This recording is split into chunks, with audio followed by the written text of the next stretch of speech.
Right, so I've made this presentation just to kind of explain in a bit more depth, really, and make sense of exactly why we do what we do and what is it within our training that is actually growing the muscle.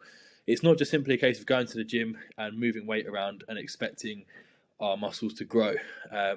It's about how we execute every single movement, and it's about the way in which we train and the way in which we go about trying to progress our training that is going to have the most impact on how much we can actually grow. So we come on to slide number 1. So tension equals growth, and that's the most important thing I really want everyone to kind of get to understand is that it is how much tension you put the muscle under is how much your muscle can grow. So a lot of us just get this warped perception of thinking that we can just lift a ton of weight and then suddenly that makes us really, really strong. There's multiple ways in which you can move weight, and there's only one way really that is going to be the most optimal way of moving that weight so that you're using that muscle with as much tension as you possibly can. Let's take a dumbbell press, for example. If you're doing, let's say, 50 kilo dumbbells and you're just bouncing the weight up and down, you're not contracting your pec, you're not controlling the negative, the eccentric part of the movement. Therefore, yes, you're moving 50 kilos, but you're not actually getting that much tension on the muscle at all. Therefore, the chest isn't under much tension and it won't really grow.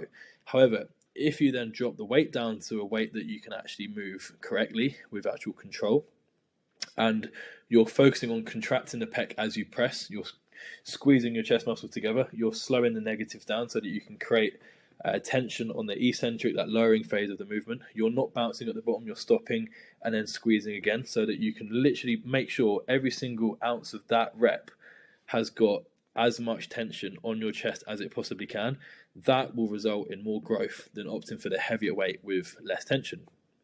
So this is the kind of idea that people have where they think, oh, because I'm lifting X amount of weight, I must be getting strong or I must be getting big, because they've seen other guys, whether they're guys in the gym that are bigger than them or bodybuilders or whatever, lifting a certain weight. And it's that incentive of, oh, if I can lift that weight, then I'll be there. I'll be as big as them.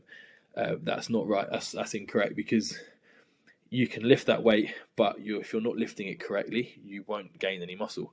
And they can probably lift a much heavier weight than what they're lifting, but it would be incorrect and they wouldn't actually be gaining from it. So what you need to focus on, instead of trying to get to a certain weight and say, right, I need to be able to lift this much weight, focus on the weight that you can lift, focus on lifting it with control and executing it perfectly so that you're putting maximum tension on the muscle.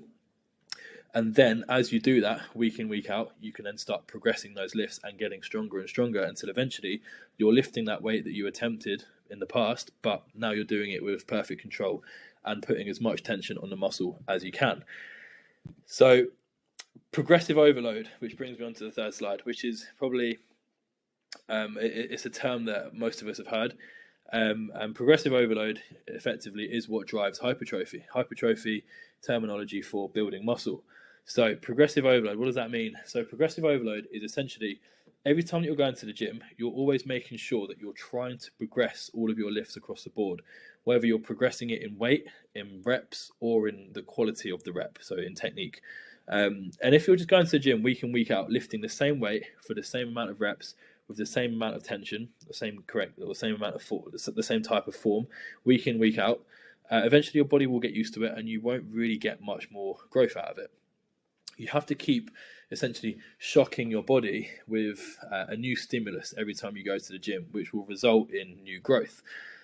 So this is, again, another thing that people kind of take too literally, which is they go to the gym and they have to do an extra rep or more weight than the previous session at all costs. And that, again, is invalid. Progressive overload is only valid when your form is perfect. So when you're putting maximum tension on the muscle on every single rep, and that all of those reps are standardized across the board. So what that means is, let's take a leg press, for example. If you're doing a set of 15 and you're failing at 15, every single rep, well, first of all, your form has to be perfect. If you're using subpar form across the board and then you're going heavier the following week, it doesn't count. Doing something wrong and then doing something wrong for more reps or doing something wrong with more weight, it's still doing it wrong. You're still not doing it right. So first and foremost, you have to nail technique. And in terms of standardizing those reps, again, that's another thing where people kind of fuck up. Is they will do all of their, let's say, 14 reps perfectly, and let's say last week they got 14, so today they're trying to get 15. They'll do 14 reps, the same as last time, and then they'll do one half rep and count that as 15. Or they'll do the last 2 or 3 a little bit rushed so that they know that they can try and get that extra rep out. And again, that doesn't count. You can't cheat the system, which brings me on to the last slide. You can't cheat it. So when you're doing your reps, when you're hitting every set, you have to be honest with yourself, and you have to say, was that final rep that got me the progression, was that identical to my previous reps, or was it subpar? Was it different? And if it was different, then you don't count it. Progressive overload is only relevant when every single rep is perfect and you're progressing it at a steady state.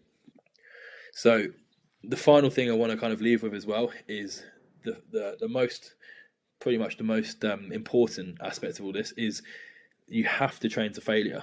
So, or I say to failure, you have to be at least within a rep or 2 of failure.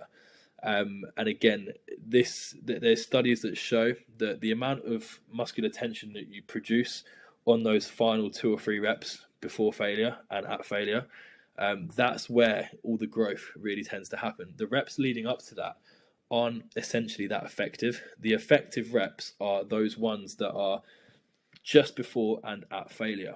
So if you're never quite getting to that rep range where you're hitting those effective reps, then you're not going to get the growth that you want.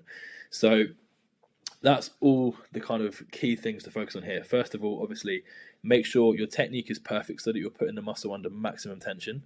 Make sure that you're pushing every single set to complete failure or as close to it as you physically can.